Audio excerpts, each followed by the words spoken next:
Hello everyone, welcome to my YouTube channel. और आज का जो हमारा वीडियो, इसमें हम जो हमारा कॉम्पल का जो स्कीमेटिक होता है उसका जो बिन सेक्शन होता है, यानी कि जिसको वोल्टेज सेक्शन कहते हैं, उसको हम रीड करेंगे, उसको समझेंगे किस तरह से उसके जो वोल्टेज होती है, सप्लाई होती है, वो उसमें ट्रेवल करती है। तो यहाँ पे हमने एक जो हमारा कॉम्पल का एक स्कीमेटिक होता है, ये जो कॉम्पल है हमारा, इसका जो हमारा ये मदरबोर्ड आता है LAJ801P, ये 10th जनरेशन का मदरबोर्ड होता है। और ये जो 10th जनरेशन का हमारा जो कॉम्पल का मदरबोर्ड है, इसका जो पावर सीक्वेंस होता है वो थोड़ा सा डिफरेंट होता है, यानी कि जो फर्स्ट, सेकंड या थर्ड, फोर्थ की हम बात करें तो उससे थोड़ा सा डिफरेंट होता है। तो कॉम्पल को हम कैसे रीड करेंगे, उसके बिन सेक्शन में हम कैसे जाएंगे, ये सारी चीज आज हम इसमें देखेंगे। ठीक है, तो 10th जनरेशन के मदरबोर्ड को अगर हमें रीड करना है तो सबसे पहले हमें इसके फर्स्ट पेज पे जाना होता है। तो यहाँ पे हम देखते हैं, तो ये फर्स्ट पेज जो इसका है, ये Compal confidential FH5LI MB schematic documents. ठीक है, तो इस पे यहाँ पे दे रखा है। और ये LA जो होता है वो एक तरह से कह सकते हैं कि ये डिनोशन होता है। इससे हम आइडिया लगा सकते हैं, अगर किसी भी स्कीमेटिक में अगर आपको या मदरबोर्ड पे LA लिखा हुआ दिखे, आप फौरन समझ जाना कि वो आपका स्कीमेटिक जो है वो किसका मदरबोर्ड का है, कॉम्पल का है। इसी तरह से अगर आपको यहाँ पे DA से स्टार्टिंग मिलती है तो आप समझ जाना वो मदरबोर्ड किसका है, क्वांटा का है। ठीक इसी प्रकार अगर आपको यहाँ पे लिखा हुआ मिलता है, ठीक है, कोई 5 डिजिट का कोई नंबर लिखा हुआ दिखता है, तो वो विस्ट्रॉन का मदरबोर्ड होता है। ठीक है, तो मदरबोर्ड को हम पहचान सकते हैं उसके नंबर के आधार पे कि मदरबोर्ड जो है वो हमारा किस मैन्युफैक्चरर का है, किस वेंडर का है। ठीक है, और जनरेशन पता करने के लिए हमने आपको एक चार्ट भी दे दिया है, जिससे आप आसानी से क्या करते हैं, उसकी जनरेशन को पता कर सकते हैं। ठीक है, तो यहाँ पे अगर हम देखते हैं, थोड़ा सा नीचे आते हैं, तो लैपटॉप की जनरेशन को पता करने के लिए हमें देखना होता है उसके CPU को। ठीक है, तो जनरेशन की जो इंफॉर्मेशन होती है वो बेसिकली CPU के अंदर होती है। तो यहाँ पे देखें तो ये इंटेल का आइस लैक मीन्स हम कह सकते हैं कि ये कौन सी जनरेशन का हमारा ये है, ये मेरा 10th जनरेशन का है। कौन सी जनरेशन का है, 10th जनरेशन का है। अगर यहीं पे लिखा होता टाइगर लेक तो ये हमारा 11 जनरेशन का होता, और एल्डर लेक लिखा होता तो क्या होता, हमारा 12 जनरेशन का होता। तो इस तरह से हम इसको समझना होता है। ठीक है, तो फर्स्ट पेज में हमें ये ब्लॉक डायग्राम दे रखा है, तो पहले हम इसको समझेंगे। तो ब्लॉक डायग्राम में हम देखते हैं, तो ये मेरा एक SOC वाला मदरबोर्ड है, जिसके अंदर देखो हमारे पास 2 ब्लॉक दे रखे हैं, एक प्रोसेसर का ब्लॉक है और दूसरा यहाँ पे आप देख रहे हो ये PCH लिखा हुआ है। ठीक है, तो PCH और CPU जब एक ही चिप के अंदर होते हैं तो वो हमारी क्या होती है, SOC होती है। 4th जनरेशन के बाद में SOC का आना शुरू हो गया था, यानी PCH जो था वो किसमें मर्ज हो गया, हमारा CPU के अंदर। ठीक है, राइट। तो यहाँ पे देखें तो हमारी कौन कौन से ब्लॉक, यानी कह सकते हैं कि कौन कौन से सर्किट किस किस से कनेक्टेड होते हैं, वो सारा यहाँ पे हमें देखने को मिलता है। तो यहाँ पे 2 पोर्ट हमें देखने को मिलेंगे। एक जो हमारी जो स्क्रीन होती है लैपटॉप की, जिसको हम डिस्प्ले बोलते हैं, वो हमारा EDP यानी कि जो CPU होता है उसके EDP इंटरफेस से कनेक्टेड है। ठीक है, और इसकी डिटेल आपको कहाँ मिलेगी, पेज नंबर 38 पे इसकी डिटेल मिलेगी। लेकिन कई बार ऐसा होता है कि आप पेज नंबर से जाते हैं लेकिन वो डिटेल उस पेज पे नहीं मिलती है, तो आप थोड़ा सा ऊपर या थोड़ा सा नीचे अपने स्क्रॉल से अपने पेज को करके देख लें, जिससे आपको जो सही इंफॉर्मेशन है वो मिल जाएगी। ठीक है, तो यहाँ पे देखें दूसरा जो हमारा DDI बस यहाँ पे दिख रहा है मुझे, तो ये क्या हमारा HDMI पोर्ट के लिए होता है।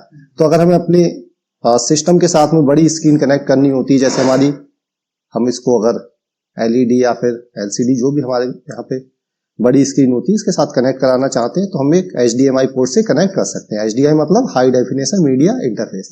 ठीक है, चलिए यहाँ पे आते हैं तो देखते हैं कि जो हमारा ये जो SOC है, इसमें जो प्रोसेसर सेक्शन है उसी से देखो मेमोरी बस भी हमारा जुड़ा हुआ है। ड्यूल चैनल का मेमोरी बस है। ड्यूल चैनल की हम बात करें तो हमारे एक स्लॉट पे एक रैम लगती है, तो दूसरे पे आपकी 2 लगेंगी, यानी ये रैम का स्लॉट है। 1.2 से हमें ये पता चल रहा है कि हमारा ये DDR4 है। ठीक है, कौन सा है, DDR4 है। ड्यूल चैनल में हम देखते हैं तो हमारे यहाँ पे एक तो लिखा है DDR4 on board 4G 8GB into 60x60। ठीक है, तो यहाँ पे आपके पास 2 रैम के स्लॉट आपको यहाँ पे मिलेंगे। ठीक है, एक तो ऑन बोर्ड रैम मिलेगी इसमें, है ना, और एक रैम आपको जिसको आप आसानी से निकाल भी सकते हैं, लगा भी सकते हैं, ठीक है। तो दोनों आपको ऑप्शन इसमें मिलते हैं। नीचे आते हैं, यहां पे देखते हैं तो ये इसी के साथ में जो हमारा पीसीएच वाला सेक्शन होता है, यानी कि एसओसी में 2 सेक्शन होते हैं। तो ये तो हमने देखा था कि ये वाला सेक्शन जो रैम का सेक्शन था या फिर डिस्प्ले का सेक्शन था, ये सारे सेक्शन मेरे प्रोसेसर वाले चिप के साथ जुड़े हुए थे जो कि एसओसी में है, ठीक है। जो पीसीएच वाले से फिर क्या जुड़ा हुआ है, तो पीसीएच वाले से देखते हैं तो हमारा यहाँ पे ये वाली लाइन को अगर हम इसको फॉलो करते जाएंगे तो देखेंगे कि इससे देखो क्या क्या जुड़ा हुआ है। तो यहां से देखो आपका एक तरह का हम कहेंगे कि यूएसबी जो आपका 3.0 है तो शायद वो जुड़ा हुआ है। पेज नंबर 12 पे डिटेल मिलेगी, पेज नंबर 71 पे जाएंगे तो आपको यूएसबी पोर्ट की डिटेल मिलेगी, और ये कुछ पेज नंबर 38 पे दे रखा है, शायद मैं समझ नहीं पा रहा हूं ये क्या चीज है। सर्किट में जाके हम देखेंगे तो हमें समझ में आ जाएगा ये क्या है। कार्ड रीडर का भी यूज होता है लैपटॉप में, हम बहुत बार देख चुके हैं, लेकिन लोग कम ही यूज करते हैं। मदरबोर्ड इसको भी देता है, ठीक है। तो आप चाहो तो TF वगैरह कार्ड जो आपका होता है, मतलब इस साइज का लगाने वाला, तो उसको लगा सकते हो। तो इसकी भी आपको यूएसबी से ही कनेक्टेड मिलेगा। फिंगर प्रिंटर यूएसबी पोर्ट से ही कनेक्ट मिलेगा। लैपटॉप में एक फिंगरप्रिंट सेंसर होता है, वो मिलेगा। टच स्क्रीन यूएसबी से ही कनेक्टेड मिलेगी, पेज नंबर 38 पे। तो कह सकते हैं कि ये लैपटॉप है जिसमें हमारे पास टच स्क्रीन का भी ऑप्शन है, ठीक है। ऑडियो का देखें तो 3.3 वोल्ट या फिर 24 मेगाहर्ट्ज का ऑप्शन होता है इसमें, ये दे रखा है यहाँ पे। और ये HDA कोडेक की एक आईसी लगी है, इसको हम ऑडियो कोडेक आईसी भी बोलते हैं, ठीक है। तो क्या क्या कनेक्टेड रहेगा ऑडियो कोडेक आईसी से, जिसको हम ऑडियो चिप भी कहते हैं। तो अगर मैं इसको फॉलो करता हुआ आता हूं तो यहाँ पे देखता हूं तो मुझे इसका इंटरनल स्पीकर जो होगा वो मेरा ऑडियो कोडेक से कनेक्टेड मिलेगा। नीचे आके देखेंगे तो जो हमारा कैमरा होता है, इंटरनल जो कैमरा लगा होता है हमारे लैपटॉप में, वो हमें इसी से कनेक्टेड मिलेगा। पेज नंबर 38 पे इसकी इंफॉर्मेशन है। कभी अगर प्रॉब्लम होती है तो आप पेज नंबर 38 पे जाके इसके सोल्यूशन के लिए जाएंगे, ठीक है। ये क्या चीज है, UAJ है ना, ये भी जैक का एक पोर्ट है। पेज नंबर 56 पे इसकी इंफॉर्मेशन है। फिर हम यहां पे आके देखते हैं, ये लिखा है मेरा SPI। जैसे ही आपको SPI लिखा हुआ दिखता है आप समझ जाते हैं ये आपका बायोस है, ठीक है। तो SPI रोम किसके लिए, हमारा बायोस के लिए है। तो बायोस यहां पे हमारा 128 MB का है, 128 MB का, यानी कि काफी बड़ा बायोस है। एक चीज हम और भी देख रहे हैं, यहां पे मेगा बिट है ना कि मेगा बाइट है। तो हो सकता है हम इसको डिवाइड करें तो थोड़ा सा कम हो जाए। तो इस चीज को हम देखेंगे कि एक्चुअल में ये 128 MB का ही है, लेकिन मैंने तो कभी नहीं देखा, मैं तो 32 तक ही देखा है। मैंने कितने तक देखा है, 32 MB तक देखा है मैक्सिमम अभी तक मेरे पास जो बोर्ड आया है। लेकिन यहाँ पे 128 MB दिख रहा है। लेकिन यहाँ पे जब हम बी को देखते हैं तो मुझे कहीं ऐसा लगता है कि स्मॉल बी है ये। तो ये मेगा बाइट नहीं है, क्या है, मेगा बिट है। तो 8 से डिवाइड करेंगे, देखेंगे पेज नंबर 9 पे इसकी इंफॉर्मेशन होगी। चलिए इधर देखते हैं। तो इस साइड जब हम आते हैं तो यहाँ पे देखो ये मेरा क्या क्या कनेक्टेड है पीसीएस से। तो मेरा यहाँ पे NGF यानी कि आपका जो वाईफाई का कार्ड होता है वो कनेक्टेड है। एक यहाँ पे एक ऑप्शन आपके लिए मिल जाता है अगर आप SSD वगैरह लगाना चाहते हैं, ताकि SSD आप लगाना चाहते हैं तो इस तरह की जो SSD हमारी आती है, M2 आती है ना, NVMe आती है, यानी कि जो भी चाहे आप लगा सकते हैं। SATA का ये ऑड पोर्ट है जिससे हमारा क्या कनेक्टेड रहता है, हमारा DVD राइटर कनेक्टेड रहता है। और एक तो यहाँ पे जो हमारा SATA का एक और पोर्ट है जिसको SATA HDD कनेक्टर यानी कि हार्ड डिस्क का कनेक्टर है ये। और यहीं पे हमें मिलेगा LAN का, लेकिन यहाँ पे LAN में आप देखोगे तो लिखा है गीगा विथ ईथरनेट, यानी कि गीगा ईथरनेट का पोर्ट मिलेगा हमें। अधिकतर हमने देखा है लैपटॉप में हमें जो RJ45 का जो कनेक्टर होता है उसका जो पोर्ट होता है वो फास्ट ईथरनेट का होता है, यानी कि 100 Mbps तक वो सपोर्टेड होता है। ये 1000 या कह सकते हैं कि 1024 है ना MB तक ही सपोर्टेड होगा। तो ये थोड़ा अच्छा पोर्ट है। यहाँ पे देखते हैं तो यहाँ पे ये हमें लिखा हुआ दिख रहा है यहाँ पे ESPI बस, ठीक है। और क्लॉक की फ्रीक्वेंसी भी कुछ हमें लिखी हुई दिख रही है 24 मेगाहर्ट्ज। यहाँ पे देखें तो ये मेरा क्या है, आपको क्या आइडिया लग रहा है, ये नहीं लिखा हुआ है ना। तो ये नहीं से हम समझ जाते हैं कि हमारी ये क्या है, एक तरह की IO चिप है जिसको SIO भी बोलते हैं। और KB9052 डिटेल कहां मिलेगी, 58 नंबर पेज पे। क्या क्या कनेक्टेड होगा इससे। तो कनेक्टेड इसमें क्या है, तो यहाँ पे हमारा ये कीबोर्ड का जो कीबोर्ड होता है उसका पैनल कनेक्टेड होगा और टच पैड का पैनल कनेक्टेड होगा। तो यहाँ पे इतनी चीजें हमें देखने को मिलती हैं। उसके बाद में यहाँ पे कुछ और भी चीजें, जैसे हम देखें तो आरटीसी सर्किट पेज नंबर 11 पे है, फैन कंट्रोल का 77 पेज नंबर पे है, पावर ऑन ऑफ का जो सर्किट होगा वो आपका 63 पेज नंबर पे होगा। उसके साथ में डीसी टू डीसी इंटरफेस, इसकी हम बहुत बार बात करते हैं कि डीसी टू डीसी के बारे में, तो पेज नंबर 78 पे ये हमें मिलेगा। पावर सर्किट जो होगा वो आपको पेज नंबर 81 से 100 तक आपको मिलेगा। कुछ चीजें हैं यहाँ पे, जैसे लिड देख रहा है तो ये हमारा हॉल स्विच है या मैग्नेटिक सेंसर या मैग्नेटिक स्विच भी इसको हम बोलते हैं। तो लिड स्विच की इंफॉर्मेशन हमें 63 पेज नंबर पे मिलेगी। और ये हमें दिख रहा है आईओबी, ठीक है, सब बोर्ड होता है एक, है तो ठीक है, नहीं है तो कोई बात नहीं, लेकिन फिलहाल इसमें है दे रखा होगा क्योंकि लिड स्विच जो लगा होगा वो सब बोर्ड पे ही लगा है यहाँ पे। तो यहाँ पर तो हमने ये ब्लॉक डायग्राम से सारा कुछ समझा कि कैसा क्या होता है, लेकिन हम इसके जो सर्किट्स को स्टार्ट करेंगे, क्या क्या चीज हमें देखनी होती है मदरबोर्ड में जो हम सर्किट को रीड कर रहे होते हैं। तो सबसे पहले कोई भी हमारे पास अगर स्कीमेटिक होता है तो उसको रीड करने का तरीका यही होता है कि आप उसके नीचे से रीड करें। कहां से रीड करना है आपको, आप नीचे से रीड करिएगा, है ना। तो नीचे से चले जाइए, या फिर आप ऐसा करिए कि आप पेज नंबर पे जाके यहाँ पे आप जैसे आपके 102 पेज है तो आप इसका हाफ डाल के ऊपर नीचे स्क्रॉल करके देख लो, लेकिन आसानी से आपको मिल जाता है। बहुत बार आपको 90% केस में नीचे से ही आपके जो स्टार्टिंग के सर्किट्स हैं वो मिल जाते हैं। तो इसको हम स्क्रॉल करते हुए चले आएंगे। तो यहाँ पे हम देखते हैं तो ये क्या है हमारा इंफॉर्मेशन। तो इस पेज को हम देखते हैं तो बीसीसी इन ऑक्सिलरी, यानी कि क्या है ये, बीसीसी इन ऑक्सिलरी है। तो बीसीसी इन ऑक्सिलरी की इंफॉर्मेशन आपको यहाँ पे मिलेगी, ठीक है। चलिए आगे बढ़ते हैं, ठीक है, ठीक है। यहाँ पे देखते हैं तो ये जो पेज है हमारा, वो पेज जो हमारा है वो भी बीसीसी इनका ही पेज है। ये क्या है हमारा, तो इसको ऐसा देखने से लगता है कि अगर थोड़ा सा हम नीचे इसको स्क्रॉल करते हैं तो बीसीसी कोर है, ये मेरा कोर आईसी है। सीपीयू की जो कोर वोल्टेज बनाती है वो हमारी कोर आईसी है, ठीक है। तो कोर की डिटेल यहाँ पे मिल जाएगी आपको, और हमने ऊपर ही बताया था आप पेज नंबर से भी जा सकते हो और आप ऐसे भी जा सकते हो, ठीक। चलिए थोड़ा और आते हैं, ये क्या है हमारा, इसमें हम देखते हैं तो यहाँ पे 19 वोल्ट हमें दिखा, नीचे आप कॉर्नर पे आओ बिल्कुल, यहाँ पे क्या लिखा हुआ है RT82, अगर हम इसको देखें क्या लिखा है RT8207P। ये हमारी एक तरह की रैम आईसी होती है, यानी कि हमारी रैम चिप है। तो ऐसे भी समझ जाओगे कि बीटीटी बन रहा है तो रैम ही होगा, है ना, 0.6 वोल्ट, ठीक है।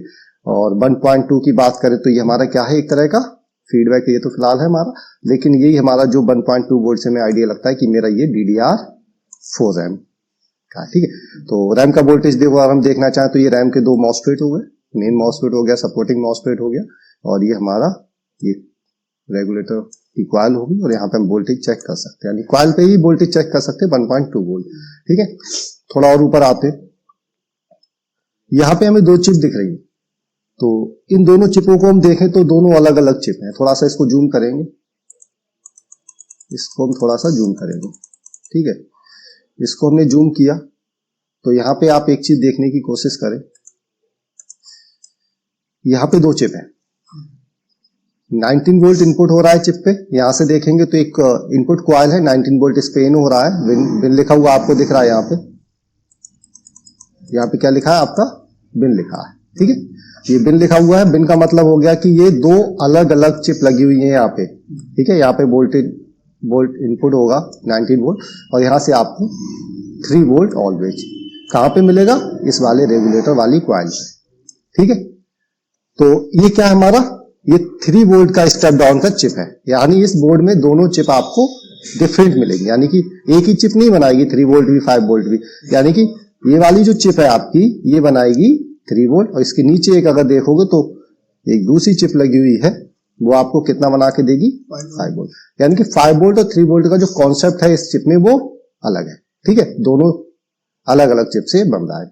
ऊपर आ जाते हैं, यहां पे देखते हैं तो कुछ हमें ऐसा लगा, अगर मैं यहां पर भी देखूं इसके कॉर्नर में, तो कॉर्नर में देखने से भी हमें कुछ पता लगता है। देखो कॉर्नर में हम देखते हैं तो हमें पता चलता है यहाँ पे लिखा है चार्जर, यानी कि कहीं ना कहीं ये चार्जिंग आईसी है हमारी। क्या है ये? चार्जिंग आईसी है। अब चार्जिंग आईसी है तो वोल्टेज सेक्शन भी यही होना चाहिए, क्योंकि हमें तो वोल्टेज सेक्शन को कवर करना है आज।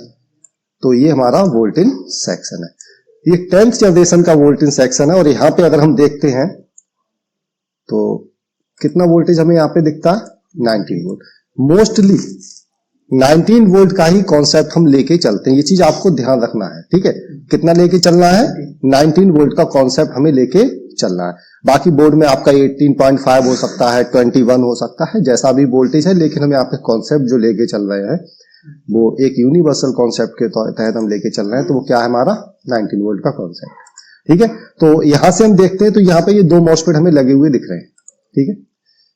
कितने मॉसफेट दिख रहे हैं आपको? 2 मॉसफेट। और कॉम्पल का बोर्ड है तो मैं आपको पहले भी बता चुका हूं, कॉम्पल के बोर्ड में जो कॉन्सेप्ट होता है फर्स्ट मॉसफेट और सेकंड मॉसफेट का, चाहे वो आपका एसी फैट हो, चाहे वो आपका आरवी फैट हो, यानी कि रिवर्स ब्लॉकिंग फैट हो, ये दोनों ही मॉसफेट मोस्टली आपको 90% एन चैनल के मिलते हैं, ठीक है।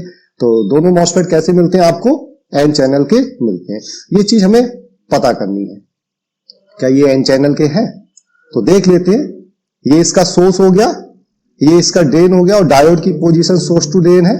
इसका मतलब क्या हुआ? ये एन चैनल का मॉसफेट हो गया, ये मेरा एन चैनल का मॉसफेट हो गया, ठीक है। इसको देखते हैं तो इसमें भी वही सोर्स से ड्रेन की तरफ है, यानी कि ये भी हमारा एन चैनल का मॉसफेट है। दोनों ही मॉसफेट हमारे कैसे हैं? एन चैनल के मॉसफेट है, ठीक है। समझ में आया? चलिए, तो एन चैनल के मॉसफेट का कॉन्सेप्ट, अगर यहीं पे हमारा मदरबोर्ड होता बिस्ट्रॉन का तो हमें क्या मिलता? पी चैनल का कॉन्सेप्ट। और यहीं पे अगर हमारा होता क्वांटा का केस तो हमें क्या मिलता? दोनों मॉसफेट में से हमें एक अलग मिलता, एक अलग मिलता, यानी कि एक एन का मिलता और एक पी चैनल का मिलता। तो दोनों मॉसफेट हमारे यहाँ पे है। तो चलिए सर्किट को स्टडी करते हैं। सर्किट में देखते हैं कि कैसे हमारा ये वोल्टेज जो है वो इनपुट होगा। तो यहां से कितना आएगा? हमारा 19 वोल्ट आएगा, ठीक है। तो यहां से हमारा आएगा 19 वोल्ट, ये हमारा 19 वोल्ट इन होगा। अब 19 वोल्ट यहां पे इन हुआ। अब 19 वोल्ट को किधर ट्रेवल करना है? 19 वोल्ट को ट्रेवल करना है इधर, स्विच करना है इधर। 19 वोल्ट स्विच होगा कैसे? यहां पे अगर डायोड की पोजीशन देखें तो डायोड तो इसको होने नहीं देगा स्विच। डायोड कैसा है? रिवर्स पोजीशन में है, तो नहीं होने देगा। तो कहीं ना कहीं मुझे इसके गेट पे काम करना होगा, इसके गेट को ट्रिगर कराना होगा। और गेट को ट्रिगर कराने के लिए हमें क्या चाहिए होगा? वोल्टेज चाहिए होगा। तो यहां पे हम देखते हैं, हम पढ़ चुके हैं एन चैनल के बारे में, हमने स्टडी कर ली है। क्योंकि एन चैनल का जब मॉसफेट लगा होता है तो उसको अपने जो इनपुट वोल्टेज होता है उससे लगभग 5 से 6 वोल्ट ज्यादा चाहिए होते हैं। तो अगर हमने इसको 19 वोल्ट यहाँ पे इनपुट दिया है इसके ड्रेन पे, तो हमें इसके गेट पे कितना वोल्टेज देना होगा? 25 वोल्ट देना होगा, क्योंकि 6 जनरेशन के ऊपर के जितने भी मदरबोर्ड है लगभग 25 वोल्ट आते हैं। तो 25 वोल्ट आएंगे कहां से? अब एचपी का बोर्ड होता, ओल्ड जनरेशन होता है, एएमडी होता, तो वहां तो ये सिचुएशन होती है कि भाई एक ड्राइवर आईसी लगा दी और उसने उसको बना के दे दिया। यहां पे देखते हैं तो ये चार्जिंग आईसी है ना, 6 जनरेशन या 5th जनरेशन के बाद मैं कहूंगा चार्जिंग आईसी ने ही ये हिस्सेदारी ले ली कि अगर उसको एन चैनल का मॉसफेट लगा हुआ है, उसको ड्राइव करना है, तो उसके लिए जो ड्राइव के लिए जो जरूरी वोल्टेज होते हैं 25 वोल्ट, वो चार्जिंग आईसी ही बना के देगी। तो यहां पे देखें तो चार्जिंग आईसी में एक एसी ड्राइव का कॉन्सेप्ट होता है जो हम पढ़ चुके हैं। यहां पे देखें तो CMSRC लिखा हुआ है और यहां पे ये एसी ड्राइव लिखा हुआ है। तो एसी ड्राइव क्या करता है? CMSRC की हेल्प से 25 वोल्ट बनाता है। तो यहां पे देखते हैं तो ये 25 वोल्ट जो है एसी ड्राइव से, यहां पे लिखा है एसी ड्राइव चार्जर, यानी कि चार्जिंग का जो सेक्शन है, यानी इनपुट सेक्शन है, उसमें ये जाएगा। तो इसमें देखते हैं तो ये जो वोल्टेज है वो यहां से आते हैं, और ये देखो ये क्या लिखा है? एसी ड्राइव चार्ज, यानी कि कहीं ना कहीं ये वाली लाइन जो है वो इससे जुड़ी हुई है। जैसे ही ये वोल्टेज एसी ड्राइव का यहां से आएगा, इसको क्रॉस करता हुआ इसके गेट पे आएगा। अब गेट पे कितना वोल्टेज आएगा? अगर हम देखें तो बोर्ड कितना वोल्टेज आएगा गेट पे? यहां पे आएगा आपका, गेट पे आएगा 25, ठीक है। 25 वोल्ट आने से क्या होगा कि ये जो मॉसफेट है इसका गेट जो होता है पूरा ओपन हो जाएगा। गेट ओपन हो जाएगा, इसको जो 19 वोल्ट यहाँ पे होल्ड था वो यहाँ पे स्विच हो जाएगा। अब यहाँ पे आपका कितना आएगा? यहाँ पे आपका 19 वोल्ट आएगा। मतलब जितना भी वोल्ट है, मैं ये नहीं कहूंगा 19 वोल्ट, जितने भी वोल्ट आपने दे रखे हैं वो आपके यहाँ पे आएंगे। वो 19 वोल्ट आपके जो सेकंड मॉसफेट लगा हुआ है उस पे भी आएंगे, यानी कि उसके इनपुट वोल्टेज हो जाएंगे वो, ठीक है, इनपुट वोल्टेज हो गया। अब यहां पे देखें तो डायोड की पोजीशन से हमें ये क्या पता चल रहा है, ये कौन सा मॉसफेट हो सकता है हमारा, एन चैनल तो है, लेकिन काम किसके लिए कर रहा है, तो इसकी पोजीशन हमें एडाप्टर की तरफ दिख रही है, तो हम इसको यहां पे लिख सकते हैं कि ये जो हमारा मॉसफेट है वो एक तरह का एसी फैट है। क्या है, एसी फैट। तो मैं यहां पे लिख देता हूं ये मेरा एसी फैट है। ओके, ये एसी फैट है, तो इसकी पोजीशन बैटरी की तरफ दिख रही है, तो ये मेरा रिवर्स ब्लॉकिंग फैट यानी कि मेरा आरवी फैट है। तो मैं यहां पे लिख देता हूं आरवी फैट। ओके, ये मेरा आरवी फैट है। तो आरवी फैट है, अब यहां तो वोल्टेज इस पे भी आ गया, अब हमें वोल्टेज यही पास करा के कहां भेजने हैं भाई, अब ये वोल्टेज कहां जाने चाहिए, स्विच करा के यहां पे जाने चाहिए, यानी जो मेरा कॉमन पॉइंट है, इसको मैं कॉमन पॉइंट बोलता हूं, लेकिन यहां पे भी चेक कर सकते हो, एक छोटा सा दे रखा होगा शॉर्ट पैड वगैरह, लेकिन ये ढूंढना थोड़ा सा मुश्किल होता है, तो हम यहाँ पे कहां चेक करते हैं, इसको सीएलआर पे चेक करते हैं। तो सीएलआर पे मुझे कितने मिलने चाहिए, 19 वोल्ट मिलने चाहिए ना सीएलआर पे। अगर मैंने 19 वोल्ट का कॉन्सेप्ट है, 19 वोल्ट दिया, सीएलआर पे मुझे 19 वोल्ट मिलने चाहिए, तो ये सीएलआर पे मुझे मिलने चाहिए थे 19 वोल्ट। कैसे आएंगे, क्योंकि सीएलआर से पहले मेरा क्या लगा हुआ है, एक आरवी फैट लगा हुआ है, आरवी फैट पे इनपुट तो हो गया 19 वोल्ट, लेकिन उसको यहां आना है, तो क्या आएगा, वो बिल्कुल आएगा। अगर मैं डायोड की पोजीशन को अगर फॉलो करूं, तो डायोड की पोजीशन आप देखो कैसी है, फॉरवर्ड वाइज है ना, तो वोल्टेज तो ये पास करा देगी, लेकिन कितना कराएगी, 19 तो नहीं कराएगी ना। जब डायोड मोड पे, क्योंकि इसके गेट का तो हमने यूज ही नहीं किया, इसके गेट का तो मैंने यूज ही नहीं किया, जब गेट का यूज नहीं किया तो डायोड मोड पे कितना पास कराएगी, कुछ तो ये कंज्यूम करेगा ना, 6। हाँ, तो हम उसी हिसाब से देख लेते हैं कि वोल्टेज हमारा कितना आएगा यहाँ पे, 18.4 तो यहाँ पे लगभग 18.4 या 18.5 के समथिंग वोल्टेज हमें यहाँ पे मिलेगा, मिल गया। अब वोल्टेज हमने यहाँ पे चेक करना था, क्योंकि एडाप्टर पे हमने कितना दिया था 19 वोल्ट, तो सेम 19 वोल्ट ही हमें यहाँ पे मिलना था।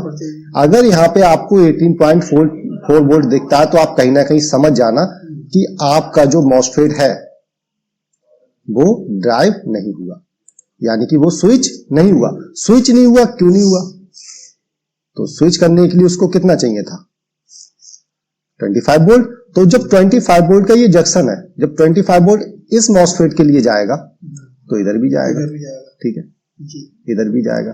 तो आपको ये चेक करना है कि अगर पूरा वोल्टेज पास अगर नहीं हो रहा है, तो कहीं ना कहीं या तो मॉसफेट आपका लीकेज है, या इसको वोल्टेज नहीं मिला है ना, तो वो चीज आप देख लें। तो यहां पर भी मैं लिख देता हूं, यहां पर आपको इसके गेट पे भी आपको 25 वोल्ट चेक,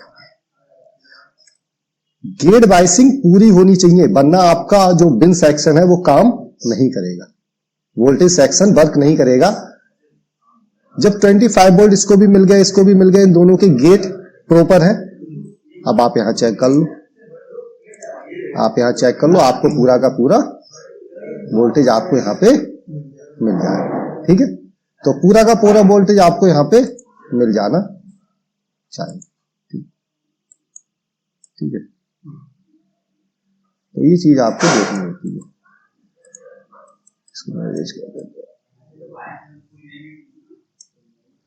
ओके, अब कई बार क्या होता है कि वोल्टेज तो पूरा 19 आ रहा होता है, लेकिन प्रॉब्लम किसकी आती है, बैटरी चार्जिंग की। यानी कि यहाँ पे तो आपको 19 वोल्ट मिल रहा होता है, लेकिन बैटरी चार्ज नहीं हो रही होती, बैटरी का इशू आ रहा होता है। तो कहीं ना कहीं हमें आरवी फैट पे काम करना होता है। आरवी फैट पे हमें क्या काम करना होता है, अगर हमारा ये आरवी फैट शॉर्ट हो गया, क्या हो गया, शॉर्ट हो गया, तो शॉर्ट होने की वजह से क्या होगा, जो 19 वोल्ट इधर था वो इधर तो पास कर जाएगा, पूरा वोल्टेज मिलेगा, लेकिन कहीं ना कहीं चार्जिंग आईसी ये सेंस करेगी कि जो उसके एम्पियर्स होंगे ना, जब दोनों गेट के लिए जा रहा था एसी ड्राइव का वोल्टेज 25 वोल्ट, तो एम्पियर ज्यादा था। अब जब एक के लिए नहीं जाएगा, एक यूज ही नहीं करेगा उसे, तो एम्पियर या तो कम हो जाएगा। अगर गेट से भी शॉर्ट हो गया तो एम्पियर बढ़ जाएगा। तो कहीं ना कहीं चार्जिंग आईसी को जो वैलिड एम्पियर का इंफॉर्मेशन नहीं मिलेगा, तो वो समझ जाएगी कि क्या है, कहीं ना कहीं आपका आरवी फैट शॉर्ट है।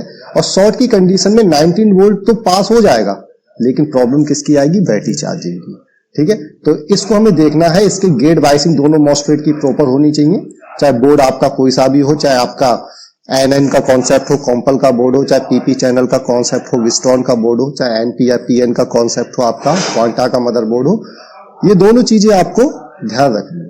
ठीक है, तो कभी ऐसा नहीं करना होता है कि भाई अगर हमारे यहाँ पे एन चैनल का मॉसफेट लगा है और ये खराब हो जाता है, लोग अधिकतर यही गलती कर देते हैं कि इसकी जगह पे क्या करते हैं, इसको हटा देते हैं और एक सीधा जंपर दे देते हैं।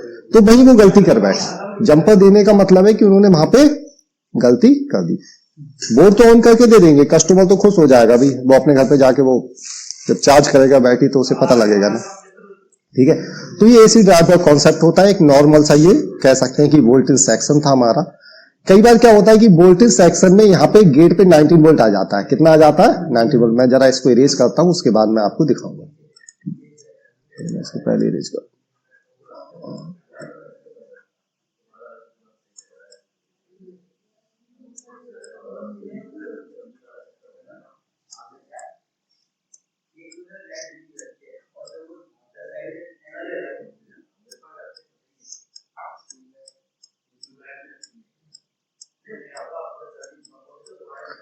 ठीक है, तो कई बार क्या होता है कि इसके गेट पे आ जाता है 19 वोल्ट। कितना वोल्ट आता है? अगर गेट पे 19 वोल्ट आ जाएगा क्या होगा? पहले तो ये समझ लो 19 वोल्ट आएगा क्यों। तो 19 वोल्ट आने की दो ही कंडीशन है, या तो हमारा ये शॉर्ट हो जाए, ये जो हमारा एक कैपेसिटर लगा हुआ है, अगर मेरा ये शॉर्ट हो जाए तो ये 19 वोल्ट सीधा आ जाएगा, कोई इशू नहीं। 19 वोल्ट जब इधर आ जाएगा तो फिर क्या होगा? एन चैनल का है, एन चैनल का मॉसफेट है, 19 वोल्ट आ जाएगा तो कितने पास कर देगा? 13-14 वोल्ट पास करेगा। तो कई बार यहाँ पे इतना ही मिल रहा होता है, बहुत बार देखा भी गया है, टेस्ट आप करोगे यहाँ पे तो आपको या तो 13 वोल्ट मिल रहा होता है और या फिर आपको 14 वोल्ट मिल रहा होता है। अब कंफ्यूजन क्या होती है कि भैया 13 और 14 वोल्ट मिल रहा है तो कहीं ना कहीं बैटरी का वोल्टेज तो नहीं है, क्योंकि बैटरी का वोल्टेज भी इससे मिलता जुलता होता है। लोग गलती कर बैठते हैं, वे समझ ही नहीं पाते हैं। अब वो देखते हैं कि भैया बैटरी वोल्टेज पे चल रहा है, मगर मेरा बिन सेक्शन से जो अडेप्टर मैंने लगाया उसकी इंफॉर्मेशन यहाँ पे आई नहीं रही होगी।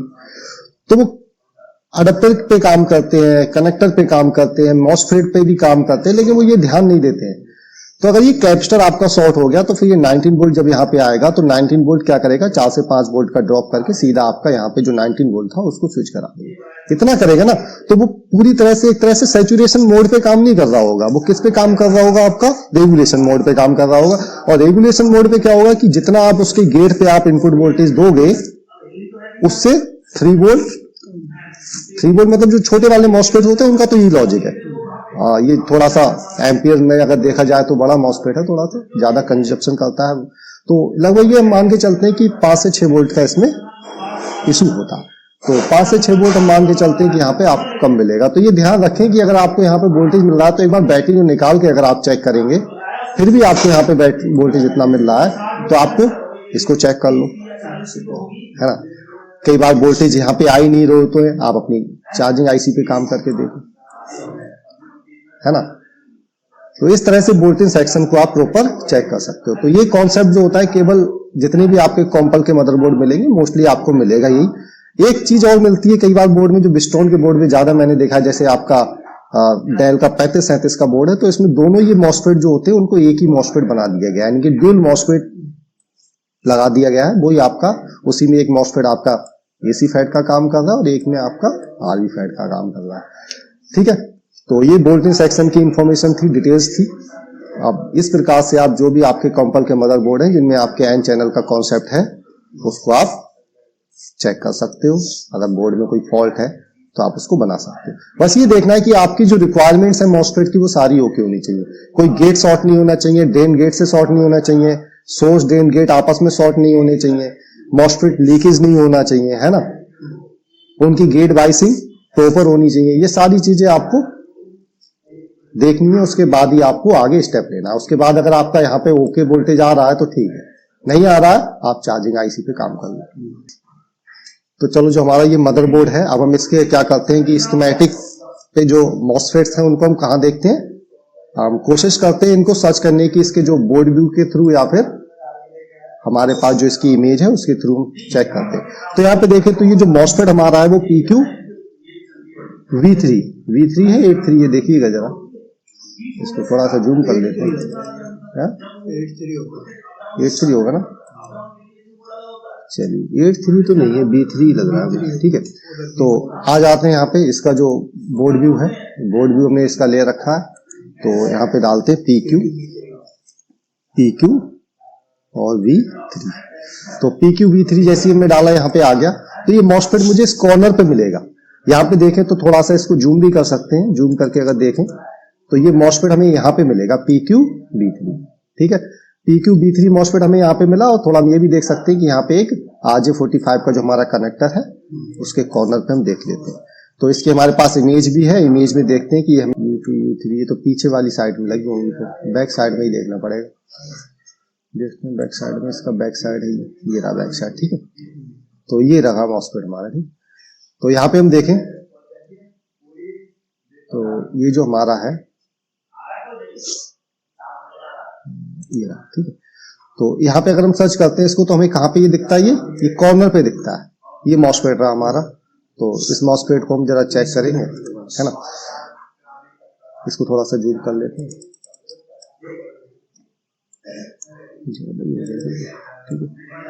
ये मॉसफेट लगा है मेरा PQ V3, यानी कि मेरा फर्स्ट मॉसफेट है। इसको मैं क्या बोलूंगा, मेरा ये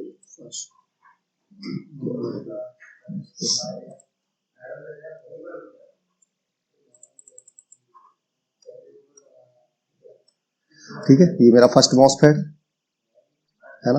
तो ये देखें तो यहाँ पे ये डॉट है, तो ये 1 2 3 मेरी सोर्स हो जाएगी और ये ड्रेन हो जाएंगी। तो जो भी आउटपुट होगा यहाँ से जो इनपुट होगा वोल्टेज, वो सीधे किस पे जा रहा है हमारा यहाँ पे। उसके बाद में अगर इसके गेट को प्रॉपर वोल्टेज मिलेंगे 25 AC ड्राइव वोल्टेज, तो वो सोर्स से आउट होंगे। तो ये जो वोल्टेज होंगे, अब यहाँ पे एक चीज चेक करने वाली है कि अगर हम इसको देखें थोड़ा सा जूम करके, थोड़ा सा इसे जूम करना पड़ेगा, हाँ देख लेंगे इसको, ठीक है। तो हमें तो ऐसा ही लग रहा है कि डॉट होगा शायद, तो 1 2 3 होगा, लेकिन यहाँ पे ये देखें तो सोर्स से इसके सोर्स को कनेक्ट कराया गया है, इसके सोर्स से इसको सोर्स को कनेक्ट कराया गया है। तो क्या ये, इसको देख लेते हैं एक बार स्कीमेटिक में। तो PQ B4 इसके सोर्स पे ही गया है, अभी ड्रेन तो इसका इधर है, ठीक है, सोर्स पे ही है। तो यहाँ पे आ जाओ, ठीक है। तो यहाँ से जो वोल्टेज आएगा, यहाँ से 19 वोल्ट आएगा, इसके ड्रेन पे आएगा। गेट को इसके सफिशिएंट वोल्टेज मिलेंगे, कितने वोल्टेज मिलेंगे इसको, 25 वोल्ट। कहां से आएंगे, AC ड्राइव वोल्टेज होंगे, चार्जिंग IC आएंगे। इसका गेट ट्रिगर करेगा, इन वोल्टेज को पास कर देगा, ड्रेन और सोर्स आपस में कनेक्ट हो जाएंगे, और पूरा का पूरा वोल्टेज जो 19 वोल्ट है सोर्स पे स्विच हो जाएगा। इसका सोर्स इसके सोर्स से जुड़ा हुआ है। अब सोर्स से वोल्टेज क्या होगा, डायोड मोड पे ड्रेन से तो पास हो जाएगा, डायोड मोड पे पास हो जाएगा, लेकिन कुछ लीकेज होगा, 18.6 या 4 के समथिंग पास हो जाएगा। इसके गेट पे कितना वोल्टेज होना चाहिए, 25 वोल्ट। इसका गेट और इसका गेट आपस में कनेक्टेड होंगे, ठीक है, और दोनों पे AC ड्राइव से आएगा, चार्जिंग IC से आएगा 25 वोल्ट। ये क्या करेगा, ये 19 वोल्ट जो इस पे आ रहा था उसको स्विच करा देगा यहाँ, और ये हमारा किससे कनेक्टेड है, हमारा CLR 010 क्या हमारा CLR है, ये मेरा CLR से कनेक्टेड है। और CLR पे हम चेक कर लेंगे हमें कितना वोल्टेज मिलना चाहिए था, जितना वोल्टेज हमने इसके अडेप्टर से दिया था। ये नहीं कि हमने अडेप्टर से तो 19 दिया, यहाँ पे हमें कम मिल रहा है, 13 मिल रहा है, 14 मिल रहा है ना। तो उसके लिए जिम्मेदार हो सकता है आपका कैपेसिटर। कौन सा कैपेसिटर जिम्मेदार हो सकता है, मान लो ये कैपेसिटर आपका है, इसका अगर नंबर देखूं मैं तो PQ कुछ है 56 करके, जो भी उसको मैं देख लेता हूँ यहाँ पे। तो ये वाला कैपेसिटर, इनमें से कोई ना कोई होगा, ये वो रिस्पॉन्सिबल हो सकता है, ठीक है। तो इस तरह से हम चेक कर लेते हैं, जो भी आपको कंपोनेंट सर्च करने हैं, चेक करने हैं, आप यहाँ पे जाके चेक कर सकते हैं, ठीक है। अगर आपको CLR चेक करना है तो CLR आपका कहाँ पे लगा हुआ है, तो 19 वोल्ट का जो CLR है वो यहाँ पे, इसका जो नंबर मैं देखूं तो CLR जो हमारा है उसको मैं थोड़ा सा इरेज करूंगा, तो PR V3 क्या करो, चाहे कहीं पे करो, ठीक है, PR V3, PR सब कुछ आपको आसानी से पॉसिबल है, आप ढूंढ सकते हो अगर आपको बोर्ड व्यू स्कीमेटिक यूज करना आ गया, ठीक है। तो ये CLR था मेरा, मैंने आपको इसमें भी दिखा दिया। ठीक है, PrV3। और सेम अगर आप इसकी इमेज में देखोगे तो आपको यहाँ पे CLR मिल जाएगा। ठीक है, तो first MOSFET, second MOSFET, then CLR, gate biasing दोनों मॉसफेट की ओके होनी चाहिए, तभी आपका जो 19 वोल्ट आएगा वो पास होके CLR पे मिलेगा। इतना सर्किट आपका कहलाता है वोल्ट इन सेक्शन।